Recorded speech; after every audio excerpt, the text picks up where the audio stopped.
enormous amount of shit happening around the world that impacts the property market. See, DJT, Big Don Trump, what the hell is he doing with tariffs? They end up charging more. That creates a whole heap of uncertainty. Every time we've made the most money. If you're not a socialist at heart, you're an arsehole, and if you're not a capitalist, you're done. Mark your words, the property market is about to take off. Buckle in and hang on for the ride. I'll be DTF. Welcome back to Brick to the Future. I'm Al Lewison, here with Cam McLellan and Woogie from Something About Mary. Hey Al, good to be here. Woog, great to see you. For those who don't know, Woogie is the fun-loving character with sores all over his face. Matt's got a bit of a sty going on in his eye. So Don't know what you're talking about. it's actually making me sick. But we've got something that's pretty upbeat and poignant at this point in time to talk about. It's a great week to have this podcast because there is an enormous amount of shit happening around the world that impacts the property market. So good to talk about it, and good that Matt desperately flew down to see us. Yeah, so DJT, Big Don Trump, what the hell is he doing with tariffs? How does that spark the global economic adjustments? How does that trickle down to everyday commodities, trade balances, and eventually the Australian economy? Much simpler for the average Joe. I'm a dumb guy. You guys know that? Yeah, no, lean into that, Al. So let's use our beef sector, right? I've been hit with a tariff. They're going to pay a 10% tariff. My simple mind, and Matt, this is one for you to nerd out really on, is if we were sending beef for $100, it gets to the border of America and they slap 10% on it, and that equals, we don't pay more or less, we pay the same to get it there and to produce it. I think they pay more. Am I reading that right? Can I just premise this with a bit? Sorry, Woogie. Before we get into Woogie's explanation on McDonald's in America buying our mincemeat, can we say that we're going to get to the point of understanding what the hell the impact is of these tariffs, how that impacts our economy, our interest rates, our spending and property prices. Yeah, we're going to get there. We can. It's fair to say, Matt rang and said, I live in Brisbane. I'm just so desperate to fly down and really go to town on how he's really nerded out on these tariffs. I'm so excited. I've got an excitement stein in my eye. It's popping out of your eyelid. Yeah. So, all right, talk about so an explanation of the tariffs going up, Louis. Just one simple explanation, first of all, and then we can get into how the flow-on happens throughout the world into Australia and everyday Australians and our property prices. Yes, all right. So the tariffs are a tax on importers that importers in America pay on the goods that they're importing. So it's not a tax on the Australian goods, so that the Australian producers are not getting taxed. It's the American importers that are being taxed. That obviously, and I guess the reason why everyone's so concerned about those types of things is that if you're having to pay tax on something you're importing and you pay taxes 10%, for instance, to make the same profit, you need to charge 10% more to the consumers. And if the consumers aren't prepared to pay 10% more because there's other goods that you can buy for similar price, then it's the person who's supplying those goods ultimately needs to discount their price so that the importer continues to import their goods. Does that make sense? I haven't overcomplicated that. Yep. Excellent. So if you're supplying something that there's no competition for, no big deal because the consumers will pay the extra 10%. So Lamborghini, they put up 25% on cars in America coming from Italy, I think. All sorts of things, yeah. So the uber rich in America go 25% on my Lamborghini, doesn't matter. Now you touched on beef. Beef got excluded from the tariffs because there's no competition for Australian beef. America needs the beef, and obviously the importers said we need to leave that alone. But every other good that we're providing, including raw products like iron ore, for instance, would be taxed as it goes into America. So obviously Australian exporters are starting to worry, like, what does this mean for us? And the Australian public starts to worry, and obviously share prices start to go up and down. So, all right, so I'm going to make it really, really simple because this took me a few days to get my head wrapped around and how it flows on. But you say iron ore. Yeah. You know what I mean? Like, what the fuck is iron ore? So give an example of iron ore being dragged out of the ground here and how that costs, first of all, American consumers more, on what sort of products that would flow through to, and then how that flows back to Australia. Oh, gee, you're getting real nerdy. You asked me to be real nerdy here. No, but you said iron ore. All right. So if I use something like iron ore is a raw product that, if we ship out this powdered iron ore to America, and American steel companies are refining that. So they're melting it down and they're making steel products. Aluminum. Well, steel products. I just wanted to say aluminum. You say it so well. So they're obviously... What syllables in aluminum? Yeah. So if they were buying $1 million worth of that iron ore, now they've got to pay $1.1 million for that iron ore. We're still only getting $1 million. They're paying 1.1, and the American government's taking $100,000 as a tax, right? They're then producing their steel, and then they're selling that steel sometimes back to Australia. So obviously those steel producers that have paid more for the iron ore because the US government's taken out their 10%, they have to sell it for more as well. So it's not just the price of the products that the Americans are buying, they're paying more. It's the price that they're selling back to the rest of the world, they end up charging more for as well. Yeah. So that creates a whole heap of uncertainty. And ultimately, it's the uncertainty that's driving the markets right now, because it's not necessarily, the worst thing for everybody in Australia, everyone in America. But when there's uncertainty, people kind of fear the worst. It's certainly a hot topic, and we're not the number one steel podcast in Australia. We're the number one property podcast in Australia. Absolutely. So let's talk about, and our listeners and watchers are people avidly interested in property investment specifically. What does this mean? There's lots of talk this week about there'll be 4 rate cuts, 5 rate cuts, there'll be 0.5% next month. But Cam's just financially abusing his wife and transferring money to her so she can pay for groceries. And she was texting me on the side saying, "Can you put money in the account?" And I'm not a controlling husband, so I needed to do that straight away. So he gave her $3 so you can buy her groceries. And she's your sister-in-law, don't be arsehole. You're going to get fully caned when I you have get to home. fund it for her. And what does that mean for, as I said, our listeners are people who want to invest in property, and there's all this global, enormous talk, and you're more macro than me, Matt, and I'm not quite micro, but somewhere in between. But what does it mean for Australia when this shit is hitting the fan, or this uncertainty is happening around the place? Okay, that's a good one. I think you're right. So let's forget about examples of beef or fucking iron ore. Let's go, you're putting tariffs up across the board. What does that do for the share price? And I know you're premising this, but we've been through this back in, 2008, GFC, start of COVID. So when we're going through those stages, what happens to the Australian share market, the interest rate and property prices? And this is probably why the plane was shaking with Matt's excitement on the way down. He's just thinking about all the things that are going to happen in property a bit of a tail as waggle, a result of this. Bit of a tail waggle going on. All right. Sorry, woogies. That's all right. So as I said before, so when there's uncertainty, people fear the worst. And ultimately... Just taking a photo close up of his eye so we can put that on the podcast if anyone wants to. It's like he has rock in his face. Mount Vesuvius. Keep going. We're going slow on this. I want to get to the point. Let's hit it. Go. Let's So, hit with it. Uncertainty, people fear the worst. Now, at the end of the day, if I roll this back 28 years to the start of our property investment journey, and I think about every time we've made the most money in the market, it's when there's been uncertainty. And the reason for that is that people have this perception of what might happen and they fear the worst, and so they undervalue things. Yeah, or they don't act. And it's that uncertainty and that kind of delayed action that the RBA, for instance, will be really worried about. Yeah. And politicians really worried about.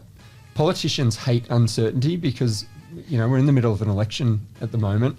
And when there's uncertainty, then both sides of politics who are trying to get our vote, I need to try and demonstrate that I'm the best person to bring people back to certainty. Let's do that. Everyone wants to come back to certainty, right? Our next podcast is going to be at the current political I environment, so I don't want to get into that. politics now. Not We're too going much. Next podcast, jump on.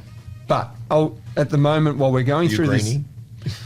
Yeah, if you're not a socialist at heart, you're an arsehole. And if you're not a capitalist when you're older, you're dumb. So politicians, the reserve banks Did you of know I the was going to world... ask that? That's amazing. No, it's fucking good. Sorry, Matt. So the Sorry, central Woogie. banks of the world, they want to get everybody back to certainty because that means people will continue to buy and their economies become predictable, right? So that uncertainty leads to knee-jerk reactions because the politicians and the central banks go, we need to fix this so that people feel more confident and they continue to buy. And hence what we've seen over the last 28 years is every time there's been this uncertainty, I go back to the pre-GST in 2000. Everyone was saying terrible time to buy. We were buying. It was the best investment we ever made.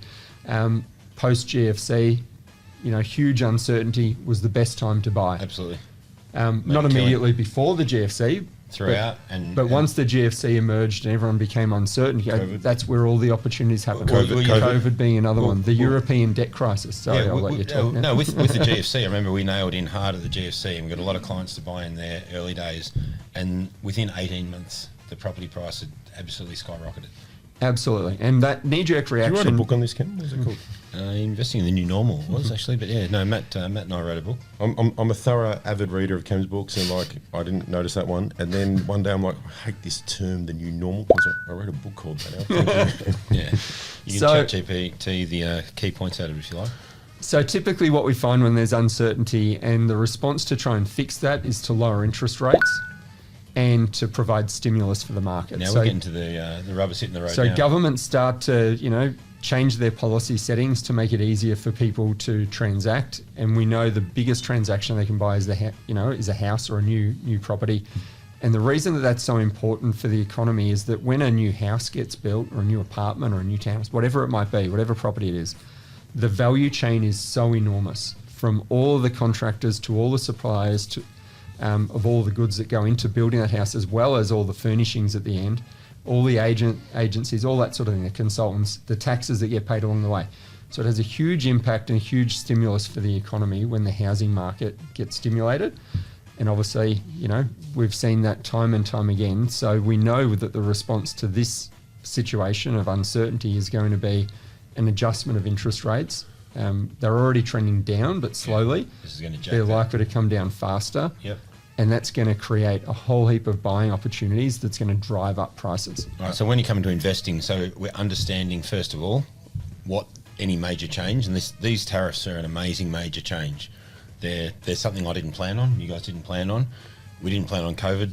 GFC, when it came, you sort of understood why it came about and you could jump straight on board with it. COVID took us a few months to understand the impact of that and really analyse what was going to happen in the market. And then we obviously jumped on board that, made probably some of the largest amounts of profit that we've ever made as investors. Remember when we had to convince our clients and say, look, we know the time's uncertain, we know it's COVID, we're really stressing as hard as we can. Well, now is the time to get off the fence.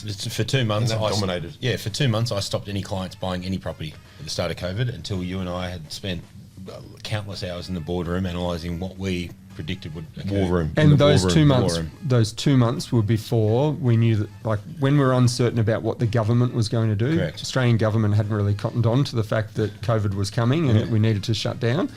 So, we pulled back, and then once the shutdown happened, we go, all right, now we know how this all plays out from here, and we can predict it.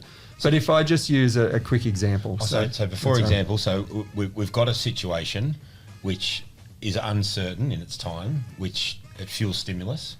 So the key thing I want people to understand, as we're going through these points and we're talking generally about it, the strategic timing of investing is what people need to get out of this and what it means for the investing. Because your example, I was really keen to hear that again. Yeah, no, I want the example. But if people don't know why he's talking, they don't know what to take out of the conversation. I'll give you the quick theory, not the theory, but like the... It's got an eye wart, that's why he's talking. And then the example. So obviously, the way that the dominoes fall, uncertainty leads to a response. The response is typically going to be more money coming into the system by way of government intervention or reduced interest rates. As interest rates go down, people can borrow more. So for a couple or a family on $140,000 income, every 25 basis points or 0.25% reduction increases the amount they can pay for a property by $25,000. So if interest rates come down by 1% to 1.25, like it's considered, expected to now in the next year, that's 100 to 125,000 more that they can pay. So you actually get more people coming into the market. Those more people coming into the market means more, not just more transactions, prices starting to go up, but also more houses, more apartments starting to get built, which means more economic activity. Because you think about it, you're right. So to cut in, like, I just want people to know, when you've got $100,000 more in borrowing capacity, what do you spend? You spend $100,000 more because there's more people competing with you, right? Correct. So everyone's not even. You can buy a little bit better, a little bit more, a little bit bigger. Yeah, exactly right. You spend your $100,000. Now there's a very short window of time where the whole market doesn't know this yet, and the early actors are the ones who make the most money. And so the example that I use is November 2019. We helped a client buy a property for $350,000, a brand new 3-bedroom townhouse in Brisbane. All right. by August 2020, when Home Builder got announced, the cheapest property we could help our clients buy at that point in time was $440,000. Yep. So a quick increase, nice. 2 months later, the cheapest property we could help our clients buy in Australia, it was brand new, was a $475,000 townhouse. So in less than a year, during this uncertainty, when everybody's like, the sky is falling, the entry price for property went up by close to $100,000. We've never been able to buy a property for our clients below $450,000 again. I think what's really relevant, right, what I take from that is people hear this and go, you can't get property for that price. Like, and I've used example a lot that the first property that Matt, you and I bought was $118,000 in Baronia, and we sold it for $700 like 18 years later, where it was. And they go, $118,000, that's not realistic. But reality is these numbers continue to move, and when we're talking in 3, 4, 5 years, you'll be saying, oh, we used to get an entry price of 800, and now the entry price is 1.3. People can't in their head fathom that. So how does that happen for the market, and how do people continue to make the market grow? Well, this is it. You look at and so the predictions across every major economist from the banks are saying at least a 1% interest rate drop over the next period of time. So that's another 100,000. So property will never be as cheap as it is today. Yeah. It will never again be as cheap as it is today in Australia. So by getting in now, within the next 12 months, everyone's picking up $100,000. So yes, there's going to be some people who are going to be able to afford a house now that couldn't 6 months ago, couldn't 3 months ago, and they've been saving their deposit, but it's their borrowing capacity and the entry price has locked them out. They're going to have a small window of time to be able to get into the market. And if they don't take it, they'll get priced out really quickly because prices go up. And the reason prices go up, and the reason we know they'll always continue to go up at the entry price, there's not a developer in Australia who will develop a property for a loss. Correct. They're only going to develop it if they can make a profit. And there's not a builder in Australia who wants to build a house or an apartment for a loss. So obviously as prices go up, the price that developers pay for their land also increases. And if prices stagnate for a while, the developers go, well, I just won't develop. Yeah. And I'll just wait until prices go up again and I can start developing. A pretty key message for people, and we talked about uncertainty, obviously, which is what these times are, and people are sitting on the fence, and it's very easy to go on the nay side of the fence and go, I might not do something. But I think, I mean, between the three of us, we know that we've all invested heavily in the last month because we can see what's happening. And we know that developers are calling us and saying from next month prices are going up across our estates. So we've probably got a bit more insight than the average person, but I do get that it's still frightening to step over that fence and go, I'm going to make a positive decision for my future. Like, how do you use this? Sort of tough to get yourself there. All right. So the way I look at it is when the world's in chaos, there's a serious opportunity there. What did the Buffet say? The Buffet, the French investor, Warren Buffet. Warren Buffet. Buffet. Be greedy when others are fearful, and fearful when others are greedy. At this point in time, the majority of Australians think that it's chaos and that they'll hold back because people look for any little chink in a reason, in the armour of a reason, to invest at any point in time. So they want just a smooth sailing. They want the market's been cranking up and they feel confident and everything's calm and okay, I can invest now. This is the worst time to invest. Now, that time doesn't arrive. There's never a day that you go, it's utopia. You can always hang your hat on some reason not to invest. Exactly. But the best time we've found over the last, when I look at the last 35 years, back from the 87 removal and reintroduction of negative gearing, all the way through from the recession of 91 when I was trying to get into the workforce, the Asian financial crisis, the GFC, every one of those times has been an amazing time. When chaos is in the world, the property market has produced amazing results. 100%. Like I said, it's human nature to want certainty, and when there's uncertainty, everyone feels like they need to fix it. And if you're looking for a reason to have confidence in the Australian housing market, Australian houses are worth a total combined value of about $11 trillion right now. We've got debt of about $3 trillion. So if you think about that, it's almost, it's below a 30% LVR across Australia's housing market. So Australians have a shitload of... Sorry, am I allowed to swear on this podcast? All right, I don't want to be... Appreciate it. All right. Australians have got so much equity in the housing market that there's never going to be a time where there's a major sell-off. So when there's uncertainty, Australian homeowners hold on to their properties. So there's not this big price correction that people are worried about. And obviously that also means that when there is a pickup in prices, that's when the value suddenly starts to grow, but there hasn't been a correction for a major correction for years. and it's because Australia's market has been set up to succeed.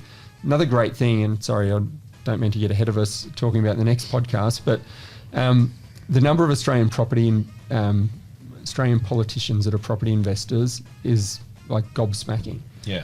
They love housing. They're not going to do anything that's going to jeopardise their own, own wealth.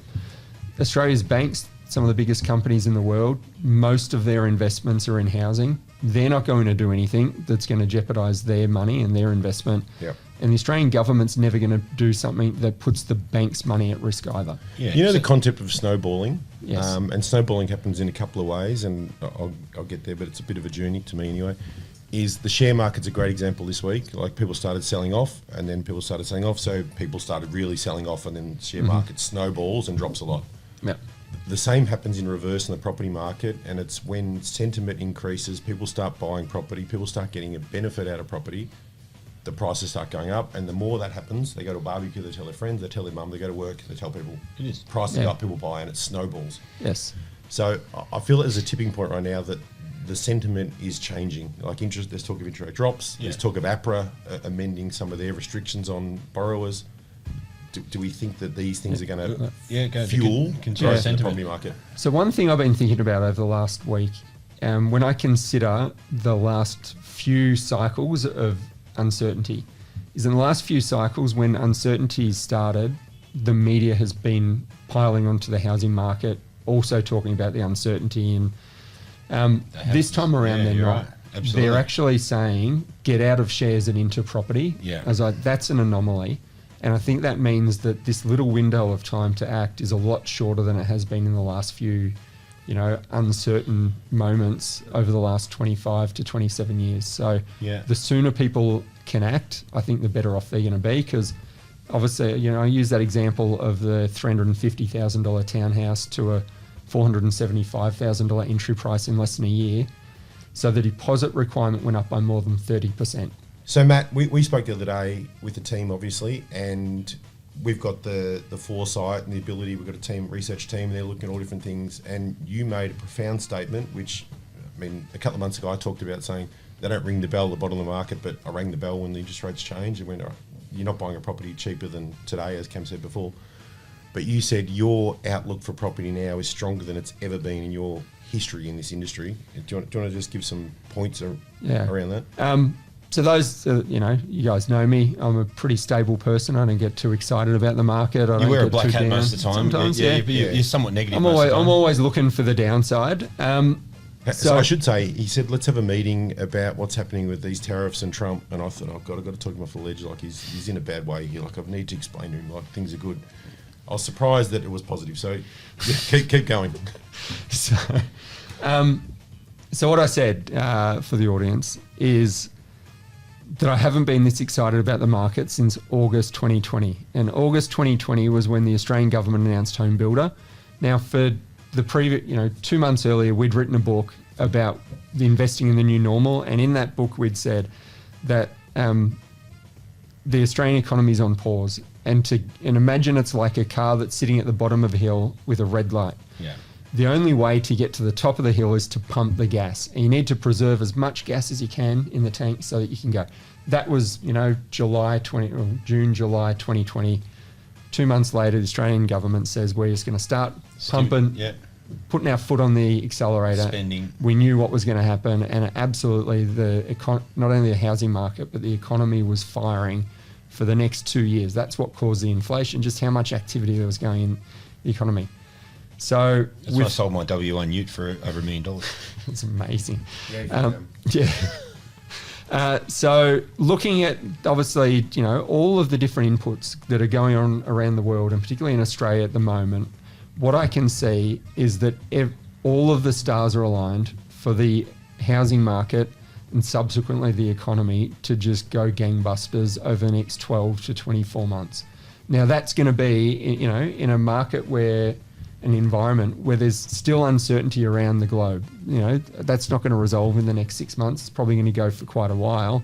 There'll be ups and downs, but the Australian economy is about to get the to the gas. Well, what is it? The gas pedal pressed to the floor. Or the brake released, or Brake- either yeah, way you all look that at it. stuff. Real car guy. And and we're going to start to build that, left-hand drive. and we're going to start to see that momentum really building. And where that's going to make the most impact is actually in Victoria. And the reason for that is, as more buying activity happens, we're going to start to see more houses starting to come out of the ground. The one economy in Australia that's got capacity to absorb that and start to really pump is the Victorian economy. It's had the handbrake on for about 3 years, just with really low sentiment. When we start to see more houses getting built, the extra activity is going to put people through cafes, all that sort of stuff.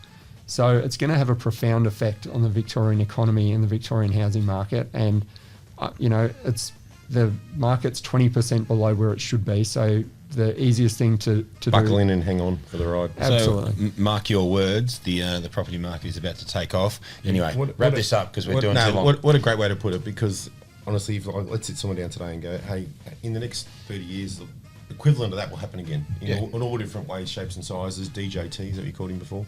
DJT will bring tariffs in. All these things will happen.